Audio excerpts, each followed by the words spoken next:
Selamat malam, Assalamualaikum sahabat Cahaya Kehidupan semuanya. Kembali Anda mendengarkan audio dari saya di Cahaya Kehidupan tentang catatan harian di hari ini, hari Selasa, tanggal 9 Maret 2021. Saya membuat audio ini masih jam 9.45 menit. Saya membuat ini karena saya mau tidur cepat gitu ya. Karena saya baru datang tadi jam berapa ya? Baru datang jam 7:30. Tadi saya pergi menjenguk teman saya yang baru melahirkan di kota Sampang di Madura. Menjenguk teman yang baru melahirkan. Tadi saya berangkat jam 1 gitu ya, jam 1 sampai sana jam 2:30. Kita ngobrol sebentar sama istri saya gitu ya, cerita bagaimana dia melahirkan dan sebagainya.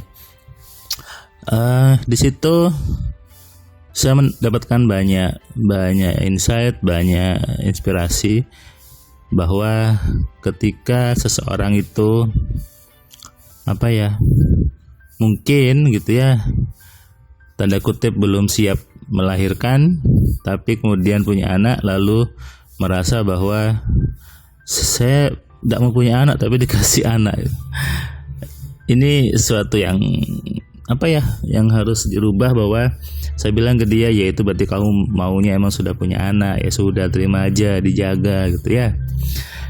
Seorang anak yang baru lahir itu seperti flash disk yang kosong, handphone baru nggak ada isinya. Bagaimana kita sebagai orang tua yang mau mengisinya? Apakah mau diisi yang jelek ataukah diisi yang bagus? Nah, itu tergantung kita sebagai orang tuanya sebetulnya. Jadi seharusnya orang tua itu punya peran yang dominan, menjadi figur yang otoritas bagi seorang anak. Ini yang harus kita betul-betul sadari sepenuhnya. Bukan menyerahkan anaknya kepada orang lain, guru di sekolah, guru di tempat belajar dan sebagainya. Harusnya orang tuanya lah, kitalah yang membimbing dia. Kalau perlu anaknya selalu dekat sama kita, itu yang harusnya bagus gitu ya. Anaknya selalu sama kita, meskipun sekolah nggak usah jauh-jauh gitu ya. Sekolah yang dekat, kemudian bukankah lebih nyaman? Anda pun tentu bahagia kan ketika tiap hari bisa lihat anaknya, bisa main dengan anaknya gitu ya, bisa lihat senyumnya, enak kan? Nah, tapi kadang banyak orang tua yang pengen anaknya jauh. Saya juga heran sebetulnya ketika ada orang tua yang pengen anaknya jauh gitu ya, karena alasan sekolah dan sebagainya. Sebetulnya sih kalau orang tuanya kaya, ketika anaknya sekolahnya di luar negeri, ya ikut aja ke sana gitu ya, atau sekolahnya di luar kota, ikut aja ke sana gitu. Dan ya itulah fenomena di sekitar kita. Tidak apa-apa gitu ya, sekolah jauh, tapi mungkin ya bagi saya lebih nyaman ketika selalu dekat dengan anaknya. Setiap hari bisa melihatnya, bisa lihat senyumnya, bisa lihat candanya. Itu bagi saya hal yang luar biasa, hal yang sangat-sangat membahagiakan dan menyenangkan. Makanya ketika saya punya teman, anaknya sekolahnya jauh di sana, sekolahnya di asrama, tidak pulang gitu ya. Dia bilang demi masa depannya, demi ini, oke, so bagus, tidak apa-apa. Tapi tentu saya tahu di diri dia yang paling dalam, dia merasa sedih kadang, masa kangen. Anda juga kan yang anaknya jauh. Jangan membohongi diri Anda. Anda pasti punya waktu di mana Anda merasa, kalau bahasa jauhnya gelo gitu ya, sedih, pengen ketemu dan sebagainya. Karena anak dan orang tua itu sangat dekat, dan harusnya tadi orang tuanya lah yang mengisi isi pikirannya. Orang tuanya ya yang harusnya mengajari anak-anaknya. Orang tuanya yang harusnya memberitahu apa yang harus dikerjakan oleh anak-anaknya. Orang tuanya harus pintar, orang tuanya harus kaya. Maka jadilah orang tua yang mengkayakan, yang kaya, yang pintar dan bisa memintarkan, yang cerdas dan bisa mencerdaskan. Itulah harusnya orang tua. Saya agak miris ketika ada seorang orang tua yang marah sama anaknya, kamu tuh gini. Saya kadang itu kan anaknya gitu ya.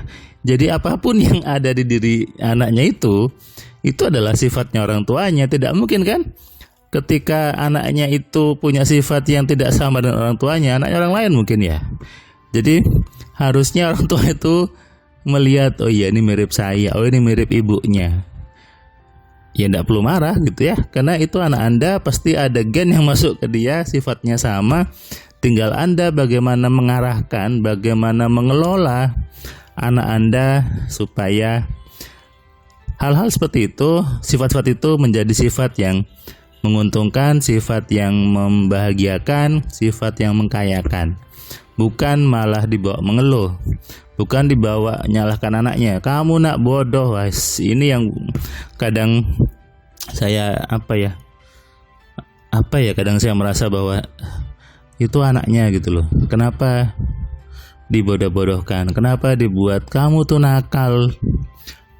Anaknya gitu ya. Itu anaknya atau bukan sih? Kadang saya saya sama istri tidak pernah bilang seperti itu, menjaga untuk emang tidak ngomong seperti itu, karena saya tahu itu anak saya gitu.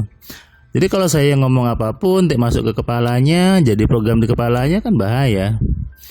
Jadi cobalah cari kata-kata yang isinya tidak jelek, isinya tidak hal-hal yang seperti itu, isinya hal yang mengkayakan. Anaknya minta apa, dibilang jangan nak, ini nggak dijual, jangan nak, ini buat kamu sakit lah, padahal hanya barang buat sakit gitu ya. Yang lucu lagi biasanya bilangnya gini, jangan nak, ayah nggak punya uang, padahal di kantong ayahnya ada uang. Itu namanya membohongi anak kan. Dan efeknya adalah anaknya berpikir ayahnya nggak punya uang. Akhirnya apa? Sampai kapanpun ayahnya nggak punya uang. Akhirnya istrinya susah, kemudian jadi nggak punya uang. Ya kenapa? Tadi ayahnya bilang seperti itu dan anaknya pun berpikiran yang sama seperti itu. Kalau anaknya ada tiga orang berpikiran ayah tidak punya uang, habis itu ayahnya ya. Nah ini yang harus kita sadari. Kalau Anda punya uang, bilang aja punya uang. Jangan bilang tidak punya uang gitu ya. Oh iya, saya pernah ada pengalaman gitu ya. Ketika saya masuk ke sebuah supermarket, kemudian ada ibu sama anaknya pengen sesuatu, ibunya bilang jangan nak, mama tidak ada uang, nanti mama uangnya habis ini gini. Saya dengarkan aja gitu ya. Lalu si anak itu diem karena sudah diomong seperti itu. Sampai keluar parkiran, tiba-tiba ibunya kecopetan, dompetnya kebawa, uangnya habis beneran kan. Nah ini yang harus kita sadari bersama sebagai orang tua. Orang tua harus cerdas. Kenapa? Anak Anda tergantung Anda, bukan tergantung guru atau siapapun juga. Sadari itu. Itu anak Anda, bukan anaknya orang lain itu. Orang-orang itu tidak akan memperlakukan anak Anda sama seperti Anda. Tidak punya perasaan yang sama dengan Anda. Mau guru dari sekolah manapun juga, mau dari berbagai bidang pendidikan apapun juga, coba deh. Tidak mungkin punya perasaan yang sama dengan Anda kepada anaknya. Pasti dia berperilaku yang biasa saja, profesional tapi tanpa feel, tanpa perasaan.